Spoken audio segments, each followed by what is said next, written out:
Howdy. Howdy. Well, this is a beautifully set up room, wouldn't you agree? That's amazing. Just lucky. It's because I think it's going to be used for a tailgate tomorrow. So, right? That's okay.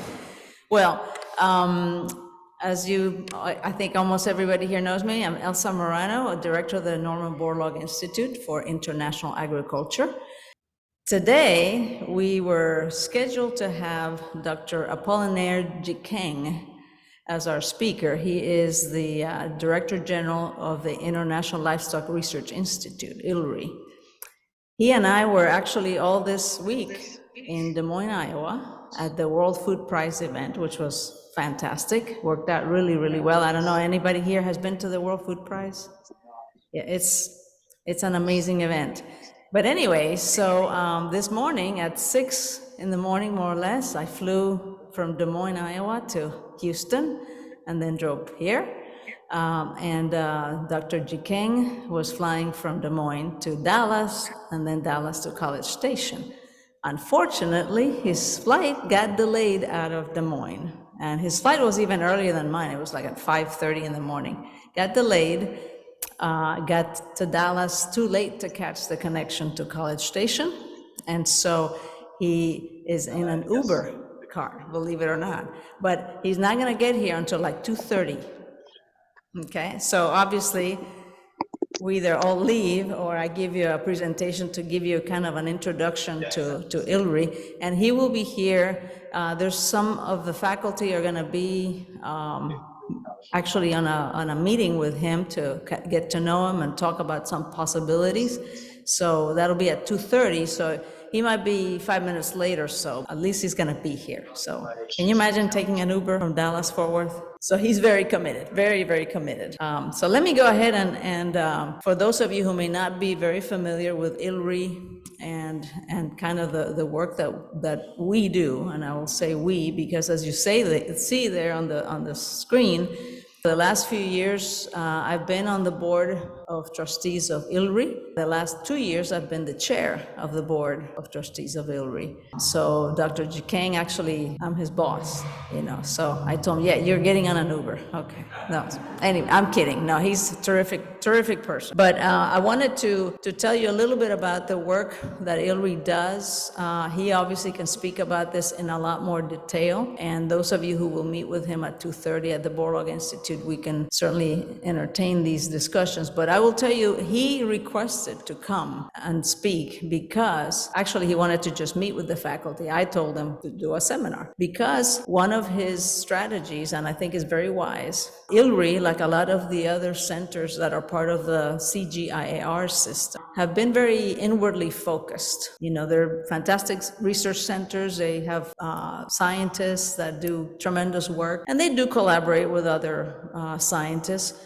They're not as connected to the universities across the world, and especially in the US, where you have not just fellow scientists, obviously, but also at the extension side of the house. And so he is trying to forge some agreements with universities. And so he's got an agreement with Edinburgh University, where he actually was a faculty member, and he wants to do one with Texas A&M because ILRI, Livestock, Texas, come on, obviously. So anyway, without further ado, let me go ahead and get started here. Well, I'm going to say some things that you guys know very, very well, that over the last certainly couple of years, we've been impacted by what they are calling the 3 C's. Some people call it the 4 C's because climate change is 2 of them, right? But it's COVID, certainly conflict, and my goodness, as if Ukraine wasn't enough, now we have other conflicts in the Middle East, of course, and then climate change. So if we look at the impact of COVID-19 on the food supply chain, and these are things that you guys know very well, part of the issue has been at the farm level,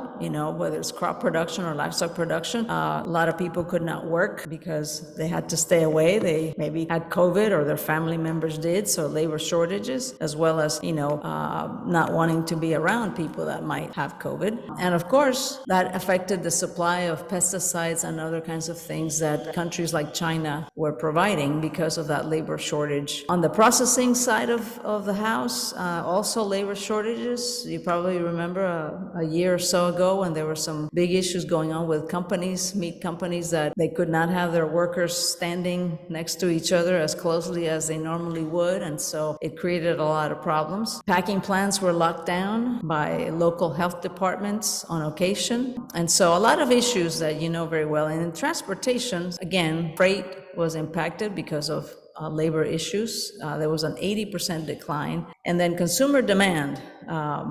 People started to obviously cook at home more instead of going out, and that increased the demand for foods to be available in retail stores so that the customers could go and buy stuff instead of going to a restaurant. So all of this affected the way that we do business. Regarding conflict, Russia and Ukraine, you guys may know this very well.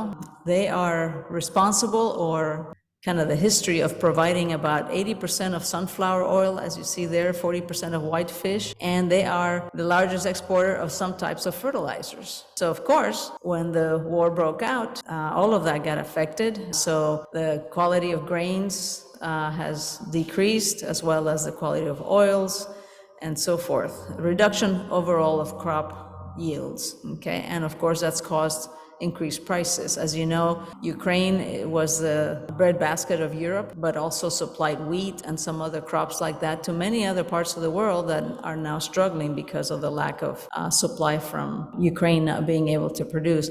I will mention to you that we had a team from the Consul General's office of Ukraine in Houston came to visit the Borlaug Institute, and they are in desperate need of so many things. Training, for example, on what can they do that does not require them to plant their crops or feed their livestock in open areas, because those are getting bombed. Well, those are not easy questions to answer, for sure. And then, of course, climate. And we hear about climate change a lot of times. Well, we certainly can see in the news that there's extreme droughts, as well as heat waves, extreme flooding, and that of course has an impact, a tremendous impact on crop and animal production in terms of the yields, in terms of then not having fertilizers and so forth. Prices then go up. A lot of parts of the world, they become even in more dire situations. So there's an increase in having countries that are developed countries like the US and the European Union, etc., to provide food aid. Okay, which is not cheap. And of course, political instability results. Usually when you have dire emergencies in countries, the people, rightfully so, say to their government, okay, what are you going to do to fix this? What are you going to do to help us? And so it's connected to politics in many ways. And so in many parts of the world, conflict can arise out of these situations. And of course, migration.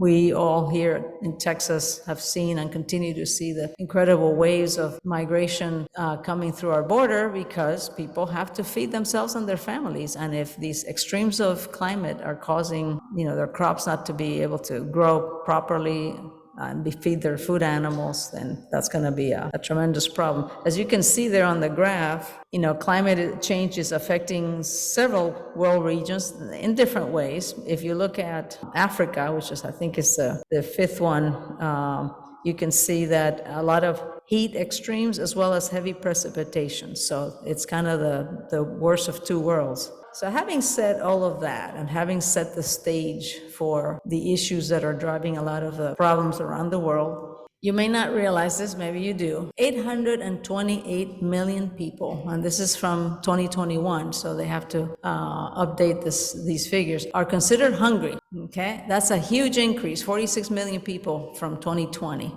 In fact, we were kind of going down, if you see in that graph, they're chronically hungry, and then, of course, it started to shoot up again because of COVID and conflict and climate issues. In fact, of the top 12 countries, as it says there, that have the most highest population, I guess, of people who are critically or chronically hungry, 9 are in Africa and 3 are in the Middle East. So these are the areas of the world that have the biggest issues. Not to say that other areas don't, they do, okay? But they do have the biggest issues. And in fact, 149 million children under the age of 5 are stunted. Think about that for a minute. 149 million children. In fact, when you look at the percentages, overall, all developing countries is 30% of the children under 5 years of age are stunted. That means that if 3 kids were to walk in the door, one of them would be stunted. And as you know very well, that means that their brain didn't develop properly in the womb. And as a result, even if they get enough to eat later, the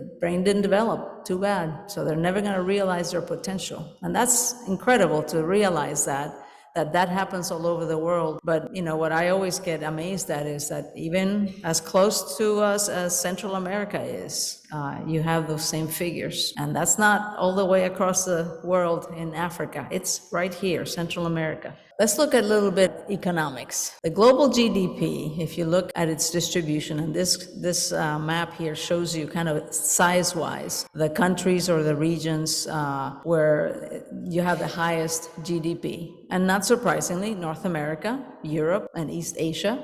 In fact, you can see there, China, United States, biggest economies, okay? 80% of the world's GDP is in these countries. When you look at India's GDP, it's $3 trillion, which is pretty good. Compare that to the entire continent of Africa, which is 2.6 trillion. So one country, India, which is a middle income country, compared to a lot of the countries in Africa, does a lot better than the entire continent, okay? So a lot of poverty. And it was a good Dr. Borlaug, those of you who knew him, he used to say that peace cannot be built on empty stomachs or on human misery.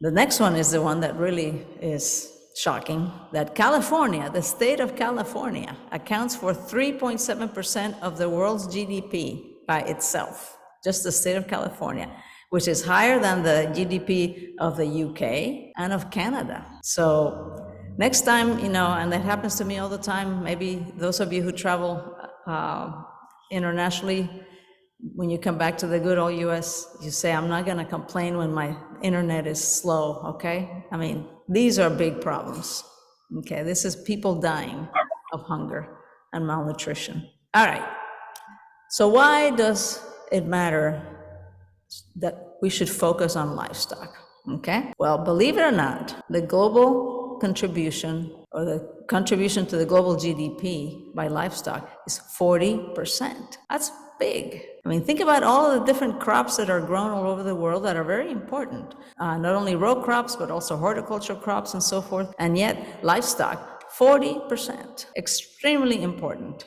1.3 billion people depend mainly on livestock for their livelihoods, meaning they produce livestock and they sell them, and that's their livelihood. But at the same time, when you look at the annual cost of human diseases that are transmitted from animals, and not livestock necessarily, but it could be wildlife, $6.7 billion.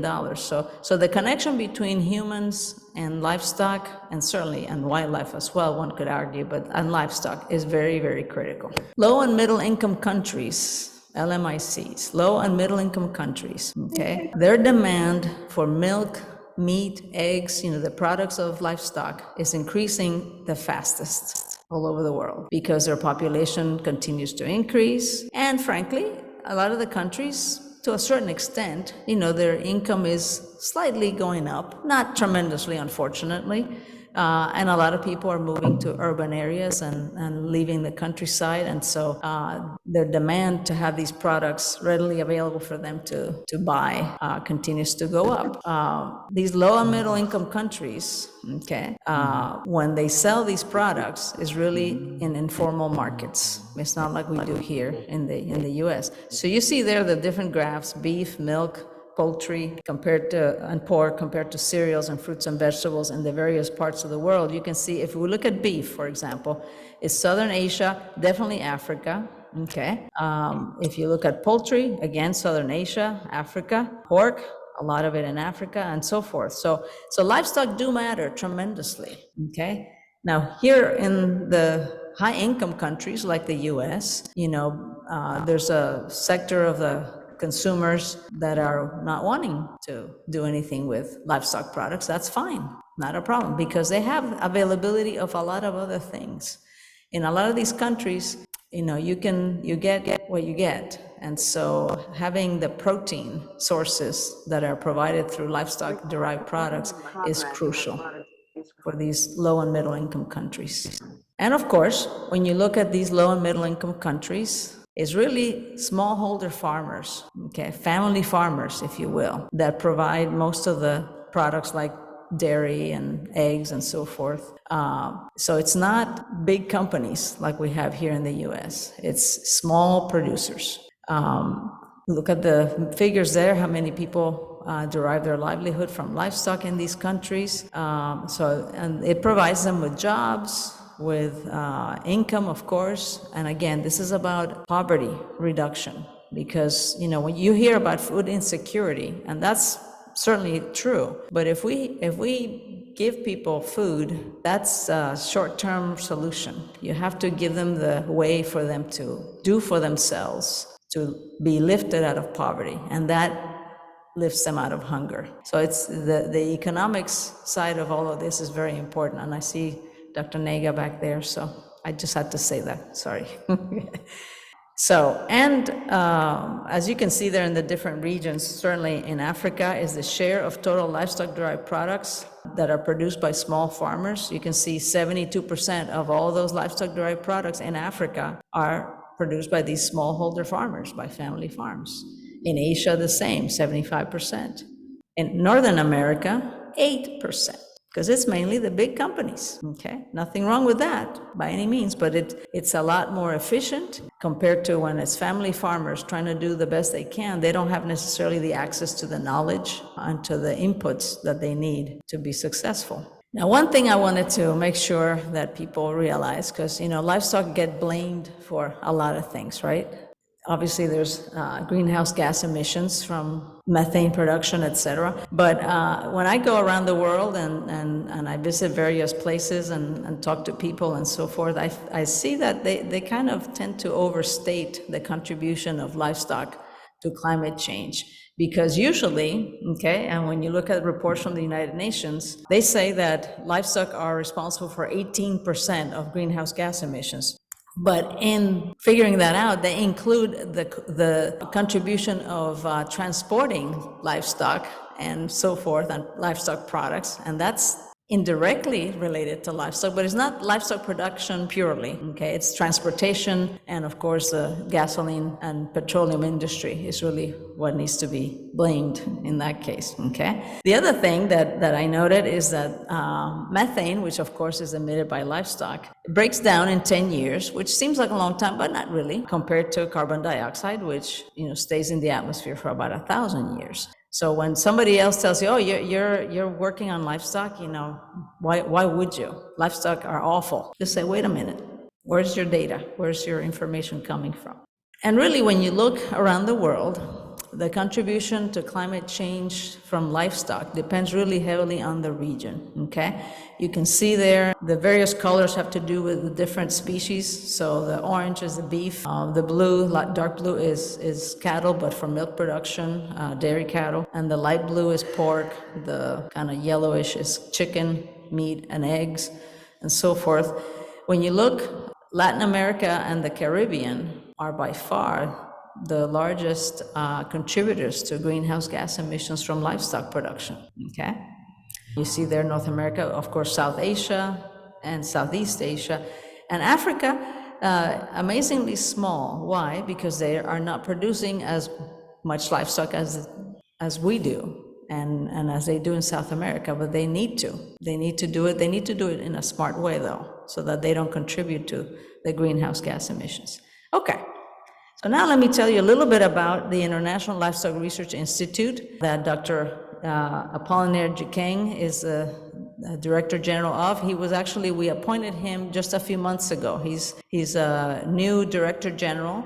He took over from Dr. Jimmy Smith, who had been the Director General of ILRI for many years.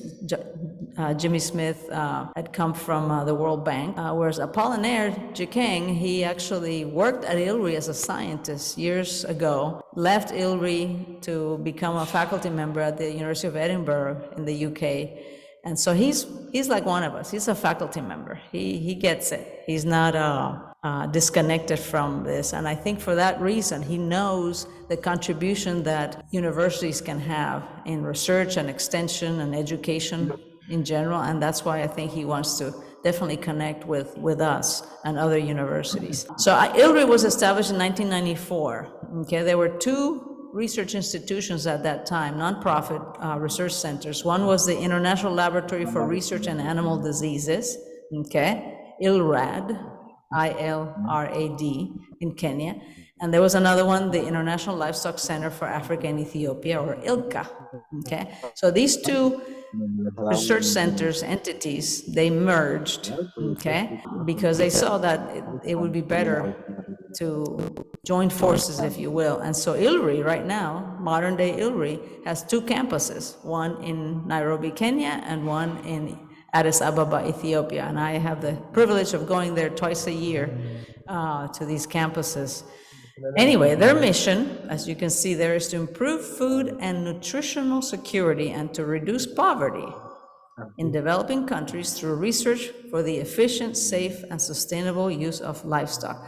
So livestock is what they focus on completely, okay? Their motto is better lives through livestock. ILRI, for many years, has been kind of a standalone research center focused on livestock. Part of the CGIAR system of research centers, and there's about 14 of them, one of them being CIMMYT in Mexico City, where Dr. Borlaug did his research. CIMMYT focuses on maize and wheat. There's a center in the Philippines that focuses on rice. There's a center in Peru that focuses on potatoes, and so forth and so on. Well, but the centers were acting very much independently, okay? Well, a couple of years ago, the funders, because these centers are funded by countries in the world, including and especially the US, through the USAID agency, but also European Commission, Australia, and even private foundations like the Gates Foundation fund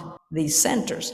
And these funders, and I completely understand, they came to agree among themselves that, you know, they were funding centers kind of individually, and a little bit of their funding went into a pool fund that could be distributed among the centers, but they realized that that wasn't very efficient, because especially in the crop producing centers, which is basically almost all of them, you know, ILRI, we're the only livestock one. You know, for example, if you're the center that focuses on maize and wheat, CIMMYT, you're gonna be working on the genomics of those crops to try to develop new varieties that are resistant to different situations. But maybe those same technologies are being employed by ILRI, the rice one. And why don't you guys work together, you know, in developing, you know, genetics strategies?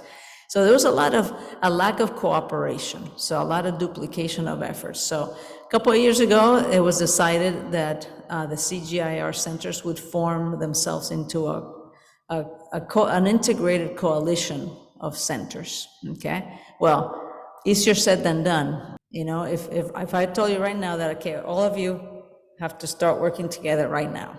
Okay, that's not so easy. You have to, well, what can you do for me? What can I do for you? You know, it gets complicated, and that's how it's been. And of course, it's been during the time that I've been the chair of trustees of ILRI, of course, lucky me.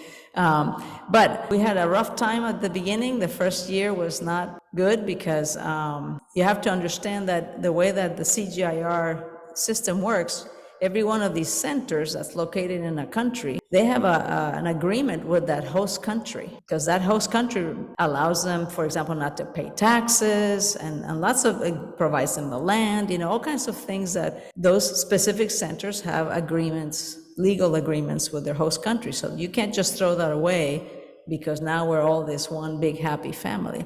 So it's complicated, okay? But starting January of this year, we hired a new system board chair. So the chair of the entire system is Dr. Lindiwe Sebanda, just an excellent person. She's very transparent, very much wanting to do, let's talk about our pain points and let's figure out how to work better together. She actually, years and years ago, used to be the chair of the Board of Trustees of ILRI. So she gets livestock very well. And then you see there Dr. Appolinaire Djikeng as the new director of ILRI, Director General, and then myself as the chair of the board. You can see on that map that the CGIAR centers are located all over the world. And so they're tremendously great research partners. I don't know if anybody here has worked with any of the ILRI centers. Anybody have? Okay. A few of you have. So it's a different perspective because it's at the international level, but certainly you have tremendous facilities and scientists. So at ILRI, their objectives are to prove that the better use of livestock can make a big difference in enough people's lives through improved practices, livestock rearing and so forth. Number two, to influence decision makers, so they will increase their investment in livestock systems. These are countries, they're ministers of agriculture, for them to invest, and also private industry, and to ensure there's sufficient capacity to be effective and efficient. And that's not so easy, okay? Lots of different research programs and project locations that ILRI has. West Africa, East and Southern Africa, as you can see there, South Asia, and East and Southeast Asia. ILRI is not working really in the Americas yet, I'm gonna say, because this has been kind of historically what they've been doing. And they work on the connection between animal and human health, feed, forage development, genetics, as I mentioned, policy, very important. And then sustainable systems because of the inputs that are necessary and so forth, making an impact at scale. And they do have a biosciences center called the ILRI Hub, where they do a lot of the more basic science. Of course, we know about the link between animals and humans. Not only is about nutrition and so forth, but it's also about these infections that are amplified through the transmission of these zoonotic agents, as well as you have, the effect of climate on being able to produce enough livestock, to feed the planet. So lots of connections there between livestock and humans that you guys know better than I do, so I'm not gonna continue to belabor it. But one of the examples of one of ILRI's projects or programs is the One Health center that they established. They launched it in 2020, really because of COVID. It was kind of the start of the pandemic, and it was realized that, we needed to have this One Health Research, Education, and Outreach Center. And we got the money from the German government, and basically is to try to look at what are the neglected diseases that we need to be studying better, because if they emerge into a COVID type of a pandemic, we need to be ready. And food safety is an important part of their One Health component, which those are music to my ears. And then antimicrobial resistance and how to reduce that. Okay, so a lot of different aspects that they work on. They had a project, and still have it, I believe, looking at humans, environment, animals, and livelihoods to see how to incorporate range management into a service, okay, to ensure that there's sustainability in the management of these rangelands, and that way you can see how that affects animal health, and then the connection with humans as well, okay? So, and restoration of some of the degraded areas, very, very important part of it, okay? They also have been developing a heat-tolerant vaccine against one of the most important diseases that we have had to deal with, peste de petit ruminant. Sheep and goats are affected, and so there's been a lot of effort to develop that vaccine. And of course, the market-based approach to improve the safety of pork. This is an example in project that they had in Vietnam, where pork is the most important animal source food. And so high levels of salmonella contamination have been a problem. As I said to you, these are cuts of meat that are sold in markets, open markets, not refrigerated, etc., and not necessarily using good hygienic practices. So doing a lot of capacity building in this area is very important. And then using bacteriophages instead of antibiotics in treating bacterial infections in livestock to try to, again, mitigate antibiotic resistance. Something that I find fascinating is that they are working on developing cattle. They have this one example cattle, they call it the Enviro cow, to try to see how to manipulate the genetics and the feeding, nutrition aspects of cattle and so forth to try to reduce as much as one can emissions of methane and so forth. and then trying to use predictors to improve the selection of different kinds of feed. If you know what you feed the animals and what the methane emission is, then it gives the farmers a better idea of what they should be feeding or not, okay? And then, of course, different breeds act differently. So applying manure as fertilizer of crops has been found that crops will take up nitrogen, minimizing then nitrous oxide emissions, and then microorganisms in manure. As I was talking to giving my presentation at the World Food Prize, and I said, microorganisms rule the world, okay? And microorganisms in manure can help degrade methane so that it doesn't get emitted into the atmosphere. And then, of course, on the nutrition side, red algae, legumes as feed has been found to reduce also methane production. And then, of course, genetics, breeds that produce milk with less feed because of the improved conversion, and then you don't have as much methane production. And then vaccines that can help mitigate the colonization of the animals with methane-producing bacteria. So that is my last slide. I'm sure you're happy to hear that. And I will tell you that it's been a tremendous pleasure to serve as, in this capacity, the chair of the board of ILRI. You probably know that we've had other members of our faculty here. Dr. Neville Clark was very, very involved with ILRI many years ago.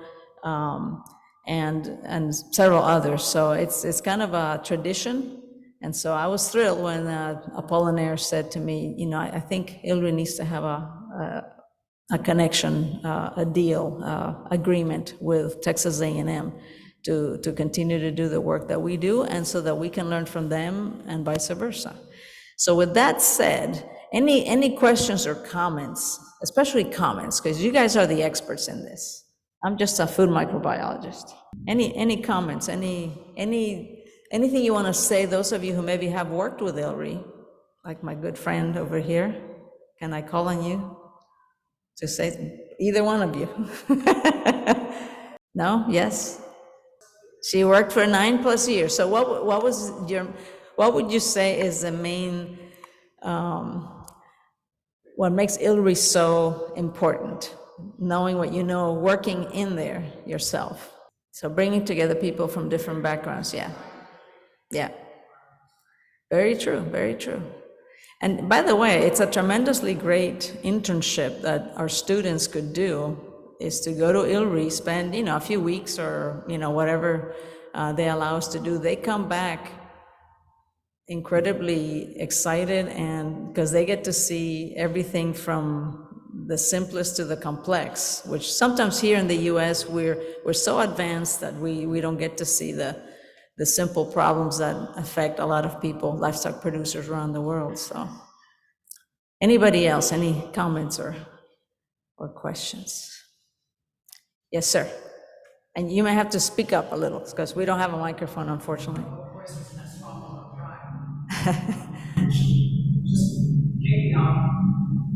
Cultural experiences, which are great, but our cultural differences across countries, among countries, never to collaborate. That's very true. Yeah, absolutely. There's a lot of history, for lack of a better word, that makes it difficult for people to work together when they should, because there's not only common interest, but they can share lessons learned and so forth. And that's the kind of thing that ILRI is supposed to do, is bring people together. Now, the way that the new one CGIAR, you know, collective system is looking at it is that in addition to having all of these centers that are focused on a specific crop or whatever, they've created a level above that of global leaders, okay? So like a global leader for genetics, you know, of crops and so forth. There's a livestock global leader, which is also Appolinaire, okay? Not a surprise there.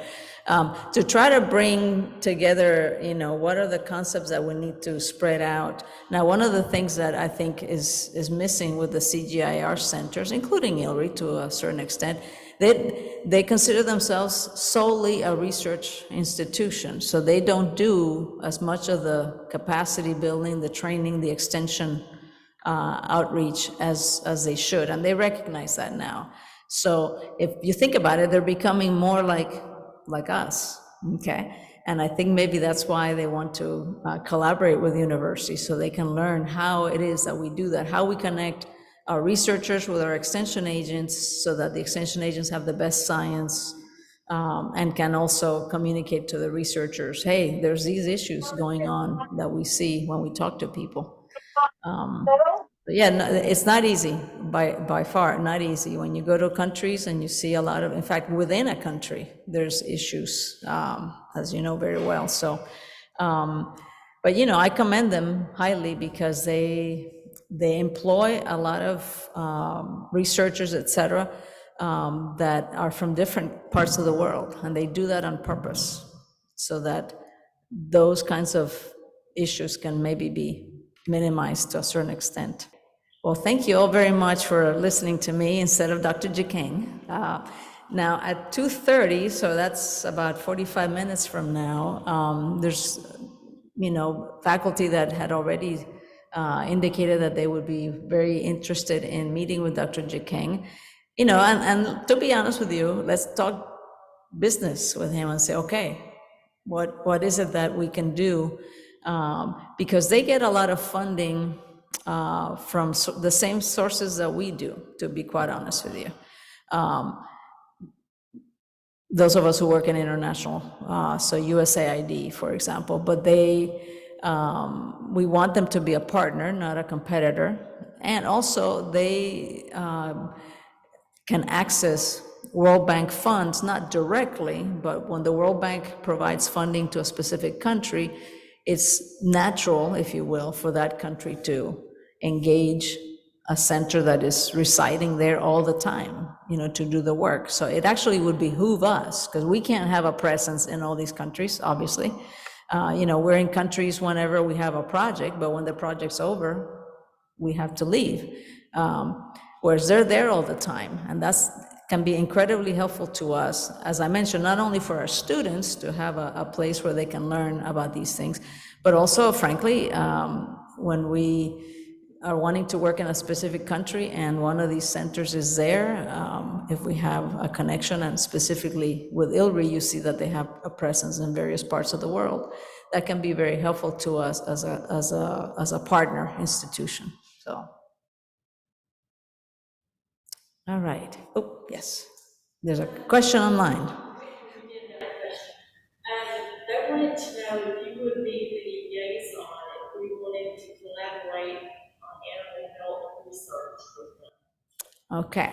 So if we wanted to collaborate on animal health research with ILRI, yeah, right, would the Borlaug Institute, I guess is the question, would be the liaison? We can certainly be the initial liaison, but there is an Institute for Infectious Animal Diseases that Dr. Heather Simmons leads, and she is very well connected on the international front, because she works a lot on projects that are funded by FAO, for example. And of course, we have lots of members of the faculty in the vet school that also have experiences, but we can certainly be the facilitator.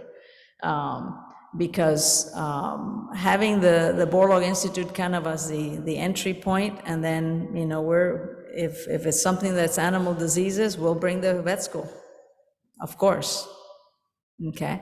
That's supposedly what we're best at, is to connect people. We're the point of entry, and have done that for several years. So yeah, to answer the question, absolutely, we can certainly serve in that capacity, to be the entry point, and then direct people where they need to go to work better with them. One of the last things I wanted to mention is the idea of policy. I mean, that's huge.